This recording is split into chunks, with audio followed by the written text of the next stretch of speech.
মার্কিন president Donald ট্রাম্পের তোপের মুখে যখন টালমাটাল ভেনেজুয়েলার পরিস্থিতি, তখন দেশটির উপকূলে হঠাৎ দেখা মিলল মার্কিন B-52 বোমারু বিমান। গত কয়েক সপ্তাহে মার্কিন বাহিনী ক্যারিবীয় অঞ্চলে সন্দেহজনক মাদকবাহী নৌকার দোহাই দিয়ে অন্তত 5টি হামলা চালিয়েছে। এসব হামলায় 27 জন নিহত হয়েছেন। জাতিসংঘে নিযুক্ত মানবাধিকার বিশেষজ্ঞরা একে বিচার বহির্ভূত হত্যাযজ্ঞ বলে উল্লেখ করেছেন। এর মধ্যে দেশটিতে গোপন অভিযান চালানোর জন্য মার্কিন কেন্দ্রীয় গোয়েন্দা সংস্থা CIA কে অনুমোদন দিয়েছেন মার্কিন প্রেসিডেন্ট। মার্কিন বিমান বাহিনীর একাধিক বোয়িং B-52 বোমারু বিমান গত বুধবার লুইজিয়ানার ঘাঁটি থেকে উড়ে ক্যারিবীয় সাগর অতিক্রম করে ভেনেজুয়েলার উপকূলের কাছাকাছি আকাশে চক্কর দিয়েছে। এয়ারলাইন ট্র্যাকিং ডেটায় এমন তথ্য পাওয়া গেছে বলে শুক্রবার জানিয়েছে বিবিসি। বিষয়টি নিয়ে বিবিসিকে সামরিক গোয়েন্দা ও প্রতিরক্ষা বিশ্লেষণের আন্তর্জাতিক সংস্থা জেইন্স ডিফেন্স ইনসাইডের পরিচালক নিক ব্রাউন বলেছেন, এই ঘটনাটি স্পষ্টভাবে ভেনেজুয়েলার প্রেসিডেন্ট নিকোলাস মাদুরোকে বার্তা দেওয়ার উদ্দেশ্যে পরিচালিত হয়েছে। বিমানগুলোর গতিবিধি নিয়ে ব্রাউন বলেন, B-52 বিমানগুলো গ্লাইড বোমা থেকে শুরু করে ক্রুজ মিসাইল ও পারমাণবিক অস্ত্র পর্যন্ত বিপুল পরিসরে অস্ত্র বহনে সক্ষম।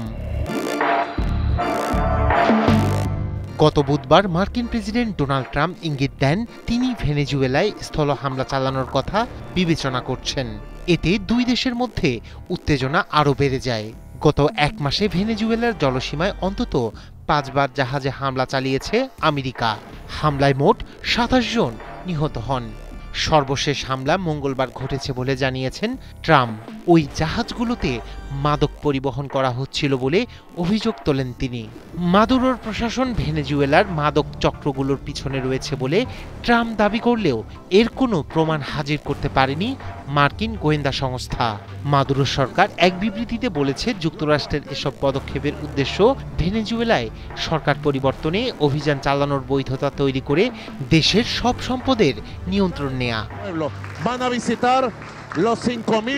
ভেনেজুয়েলার রাষ্ট্রবিজ্ঞান বিশ্লেষক কার্লোস পিনা বলেন, ট্রাম্পের নির্দেশ ও হুমকির পর সতর্ক অবস্থান নিয়েছে লাতিন আমেরিকার অধিকাংশ দেশ।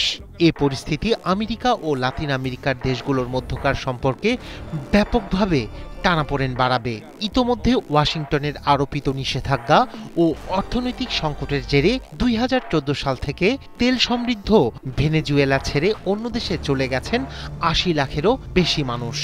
যদি দুই পক্ষের মধ্যে সত্যিকারের যুদ্ধ শুরু হয়, তবে নতুন করে আরও এক দফা শরণার্থী সংকট তৈরি হবে, যার পরিমাণ এখনই অনুমান করা অসম্ভব বলে মনে করছেন বিশ্লেষকরা। রাইহান কবির শুভ্র, 71।